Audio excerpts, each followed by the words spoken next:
వీరికి రాజీనామా చేయాల్సిన అవసరం వచ్చిందని చెప్పి నా మొదటి ఆలోచన అండి. ఇప్పుడు జనసేన పార్టీ అధినాయకుడు పవన్ కళ్యాణ్ గారు తన సొంత డబ్బును కూడా వెచ్చిస్తూ మంచి పనులు చేసుకుంటూ పోతున్నారు. అటువంటి నాయకుడు కావాలని చెప్పేసి దేశం మొత్తం వెయిట్ చేస్తుంది. ఆంధ్రాలో పవన్ కళ్యాణ్ గారు ఉన్నారు, తెలంగాణలో ఎప్పుడు వస్తారని చెప్పేసి తెలంగాణ మొత్తం వెయిట్ చేస్తుంది. అటువంటిది అదే ఆంధ్రాలో ఉన్న కార్యకర్తలు జనసేనను వీడి వేరే పార్టీకి వెళ్ళాల్సిన అవసరం వస్తుంది. అసలు ఇది పవన్ కళ్యాణ్ కూడా ఆలోచనకు తట్టని విషయం అన్నాడు. వీళ్ళకి ఏమనిపిస్తుంది, ఎందుకని చెప్పేసి వెళ్ళిపోతున్నారు. నాకు అనిపించే విషయం ఏంటంటే మేబీ డబ్బు పరంగా వాళ్ళు ఏమైనా ప్రలోభ పెడుతున్నారా, అదొక్కటే నాకు అనిపిస్తున్న విషయం అన్నట్టు. ఈవెన్ దానికేనండి వైసీపీ కార్యకర్తలు కూడా ఏమంటున్నారంటే ఆయన తరపు నుంచి ఏ న్యూస్ రాకుండా కానీ వైసీపీ వాళ్ళు మా పార్టీలోకి వస్తున్నారు, రాజీనామా చేస్తున్న దాని గురించి అని చెప్పేసి వారు ఒక మాట మాట్లాడుతున్నారు. ఇది ఎంతవరకు నిజమనేది తెలియదు, కానీ మేబీ ప్రలోభ పెట్టడం అయితే స్టార్ట్ అయిందని చెప్పి మనకు క్లియర్ తెలిసిపోతుంది.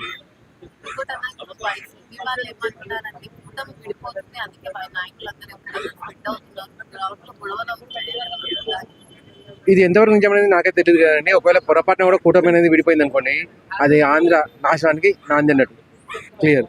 ఇప్పుడు ఆంధ్ర బాగుపడాలి, ఆంధ్ర ఏదైతే డెప్ట్లో ఉందో అది మొత్తం క్లియర్ కావాలి, మళ్ళీ అభివృద్ధిలోకి రావాలంటే కూటమి అనేది ఖచ్చితంగా ఉండాల్సిందే.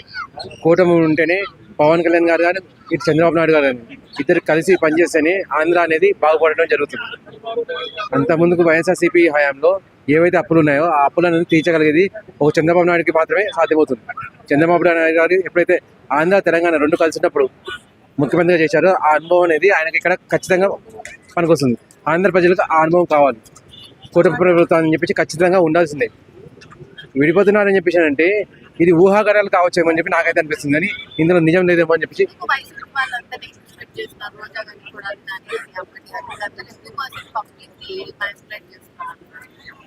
వీళ్ళకి చేసేది ఏం లేదండి, వీళ్ళు అభివృద్ధి అని చెప్పేసి ఏది పట్టించుకోవడం లేదు. ఎదుటి వాళ్ళని ఎలా పడగొట్టాలి, ఎలా విడదీయాలి, ఎలా లేని పని మాటలని చెప్పేసి స్ప్రెడ్ చేయాలి, దాని మీద మాత్రమే వీళ్ళు ఫోకస్ చేస్తున్నారు. అది కాకుండా వీళ్ళ నియోజకవర్గాలను చూసుకొని వీళ్ళ అభివృద్ధి అని చెప్పి చూపించగలిగితే అది చాలా బాగుండేది వైఎస్ఆర్సీపీకి. ఇప్పుడున్న 11 ఎవరైనా కానీ, ఏ రాజకీయ నాయకుడైనా కానీ, ఈవెన్ కార్యకర్త అయినా కానీ, ఇప్పుడు నేను కార్యకర్తగా ఉన్నానంటే రేపు పొద్దున నాకు టికెట్ ఇవ్వాలి పార్టీ అని చెప్పి ఆలోచిస్తాడు. టికెట్ ఇచ్చిన అభ్యర్థి నేను గెలవాలి అని చెప్పి ఆలోచిస్తాడు. గెలిచిన అభ్యర్థి నాకు మంత్రి పదవి రావాలని చెప్పి ఆలోచిస్తాడు. కానీ ఇదంతా ఏం జరగకుండా వైఎస్ఆర్సీపీ వాళ్ళు ఏం చేస్తున్నారంటే జస్ట్ అయితే పవన్ కళ్యాణ్ గారిని, లేకపోతే చంద్రబాబు నాయుడు గారిని, లేకపోతే ఈవెన్ వాళ్ళ కార్యకర్తల్ని ఖాళీ చేసి వాళ్ళని చెడు ప్రచారం చేద్దాం అని చెప్పేసి ఆలోచిస్తున్నారు తప్ప మా పార్టీని బలోపేతం చేసుకుందాం అనే ఆలోచన మాత్రం వీళ్ళకి రావట్లేదు. అది రానంత వరకు ఇప్పుడే కాదు, ఈవెన్ ఎలక్షన్స్లో కూడా వైఎస్ఆర్సీపీ అనేది ముందుకు వెళ్ళలేదు.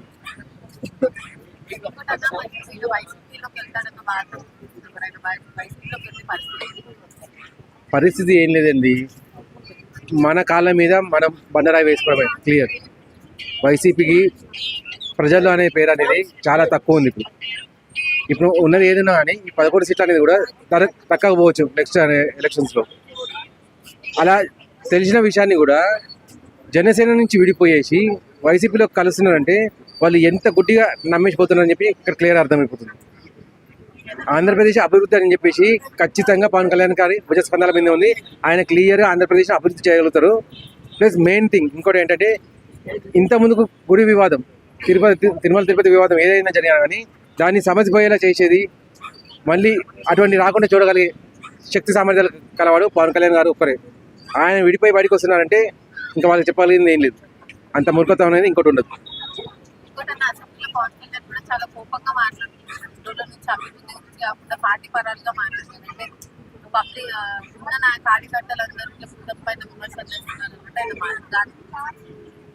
అది క్లియర్ అండి. ఇప్పుడు మన కార్యకర్తలు అనే వాళ్ళు కూటమి మీద విమర్శలు చేస్తే ఆటోమేటిక్గా జనసేన మీద విమర్శలు చేసినట్టే. అది అధినాయకుడికైనా కానీ అందులోని కార్యకర్తలైనా కానీ ఈ విషయం అనేది క్లియర్గా తెలుస్తుంది. మనం చేయాల్సిందల్లా ఏంటంటే పవన్ కళ్యాణ్ గారికి సపోర్ట్ చేయాలి. సపోర్ట్ అనేది మాటపరంగా చేసినా సరిపోతుంది. ఆయనకు అధికంగా చేయాల్సిన అవసరం లేదు. ఆయన అధికంగా చాలా బలోపేతంగా ఉన్నాడు, అభివృద్ధి చేయాలని చెప్పి ఆలోచనలో ఆయన చాలా ముందుకు వెళ్ళిపోతున్నారు. ఆయన చేయాల్సిందంటే కేవలం జనసేన అని చెప్పి ఉంది, మీ వెనకాల ఉన్నాం అనే భరోసా మాత్రమే ఆయనకి ఇవ్వాల్సింది. అది కాకుండా మనందరం మనమే కూటమిని మనం విమర్శిస్తే అది మన మీద మనం రాళ్ళు వేసుకున్నట్టు. అది జరగకుండా చూసుకోవాలి. ఎందుకంటే టీడీపీ మీద ఎందుకు జనసేన పార్టీ నాయకులు ఇంకా కోపాన్ని పెంచుకుంటున్నారు? దీని గురించి అయితే నేను ఏం చెప్పలేనండి. మెయిన్ థింగ్ ఏంటంటే కూటమి అన్న తర్వాత నాకు టీడీపీ ఒకటే, జనసేన ఒకటే, ఇద్దరు కూడా నాకు రెండు కళ్ళే. ఎవరైనా ఏదైనా చెప్పారంటే కూడా నేను నమ్మలేను.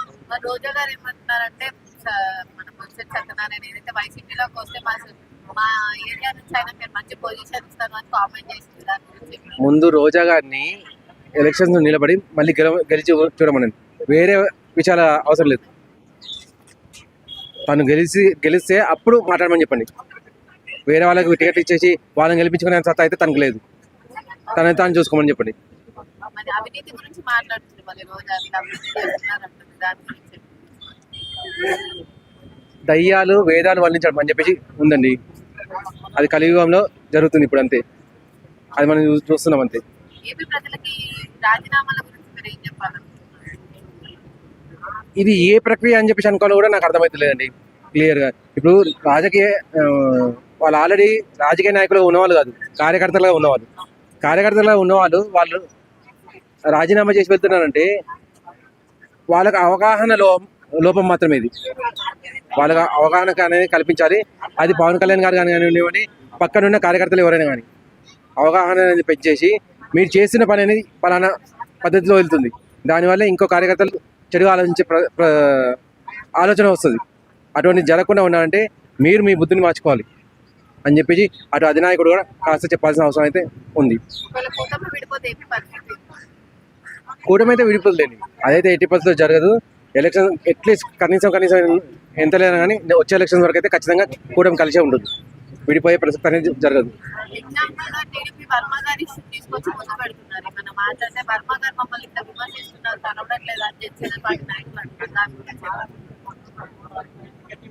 ఏది ఏమైనా కానీ ఏదో లోపల జరుగుతుంది అని చెప్పేసి తెలుస్తుంది అంతే తప్ప నిజంగా ఆయన విమర్శించారు అని చెప్పేసి మనకు గట్టి ప్రూఫ్ అనేది కూడా లేవు. సరే, మేబీ లోపల వాళ్ళకి ఏమైనా తెలిసిందేమో. ఆ తెలిసిన లోపలనే అంచువేసేసి బయటికి రాకుండా, ఒకవేళ నిజంగా అటువంటిది ఏదైనా జరిగితే బయటికి రాకుండా చూసుకోవడం బాధ్యత టీడీపీ వాళ్ళకైతే ఖచ్చితంగా ఉంది. ఆ టీడీపీ కానీ జనసేన కానీ ఎవరైనా కానివ్వండి కలిసి వెళ్ళాల్సిన బాధ్యత మన మీద ఉంది, అందరి మీద.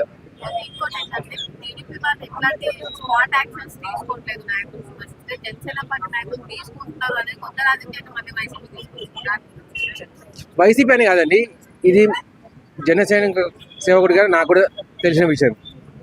పవన్ కళ్యాణ్ గారు ఆయన పక్కన ఉన్నవారు నీతి నిజాయితీగా ఆయనలాగా పనిచేయాలని చెప్పి అనుకుంటాం.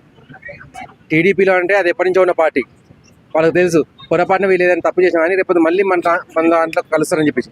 కానీ జనసేన గారు పవన్ కళ్యాణ్ గారికి ఒకటే మాట, మనం ఒక దారి వేస్తున్నామంటే ఆ దారిలో ఖచ్చితంగా నడవాల్సింది. ఆ దారి తప్పి పక్క వెళ్ళినా తీసి పడేస్తూనే ఉండాలని చెప్పేసి. మేబీ పవన్ కళ్యాణ్ గారు కూడా కొద్ది గొప్ప చేంజ్ చేస్తారేమో మాట పద్ధతి అని చెప్పేసి. ప్రస్తుతానికైతే ఈయన ఒకటే దారిలో వెళ్తున్నాడు. నేను వెళ్తున్న దారిలోనే నా కార్యకర్తలు కూడా రావాలని చెప్పేసి ఆయన దాన్నే మేము అవలంబిస్తాం. Thank you.